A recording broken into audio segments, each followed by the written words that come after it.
ang aton Philippine Army wala man nagapabaya. They are doing their jobs, no?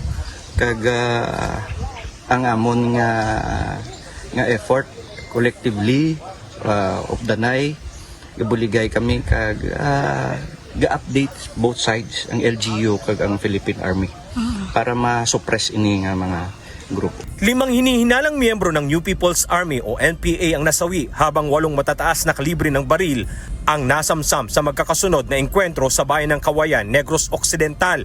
Kabilang sa mga nasawi si Rolando Dantes alias Anyo, commanding officer ng Southwest Front sa Negros.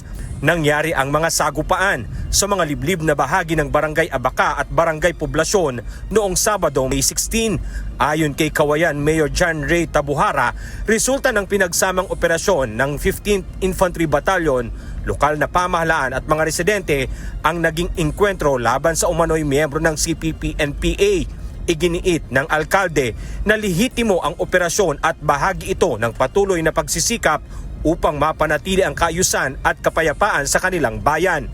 Nananawagan din si Tabuhara sa mga natitirang miyembro ng armadong grupo na sumuko na lamang at samantalahin ang mga programang inihanda ng pamahalaan para sa kanilang reintegration sa lipunan. Kaugnay nito, pinaghahandaan na rin ng Kawayan LGU ang pagdedeklara sa CPP-NPA bilang persona non grata sa bayan, katulad ng ginawa ng ilang iba pang lokal na pamahalaan na nagpapakita ng matibay na paninindigan laban sa insurgency at karahasan. Of course, as mayor, ginakondem ko ang nagkalatabo subong nga sa sitwasyon nga ini kadamo sang kabuhi nga na dula tungod sang pag-intra na dira sina nga sulod sa rebelde. So ako gambal ko sa inyo, nag-apilar ko sa inyo, magbuligay kita kag kung pwede hindi na ta mag-intra pa kag magdugang sang isa pagidluwat ka kabuhi nga madula.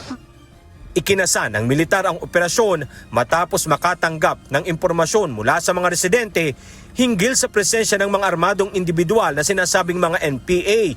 This reflects yung dwindling support ng locals dito sa armadong pakikibaka. At walang civilian na nadamay dito. Malayo ito sa nakita niyo naman, malayo ito sa kabayan.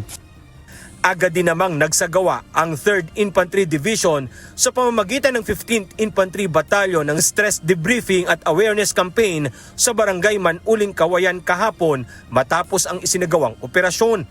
Ayon kay Brigadier General Humawan, malaki ang naitulong ng mga residente na nagbigay ng impormasyon na naging daan upang matunton ng mga otoridad ang mga armadong miyembro sa lugar.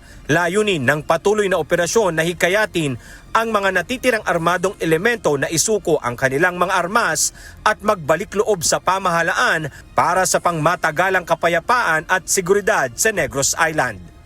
Alan Manansala, UNTV News and Rescue. Diyos ang aming sandigan, serbisyo publiko ang aming pinahahalagahan.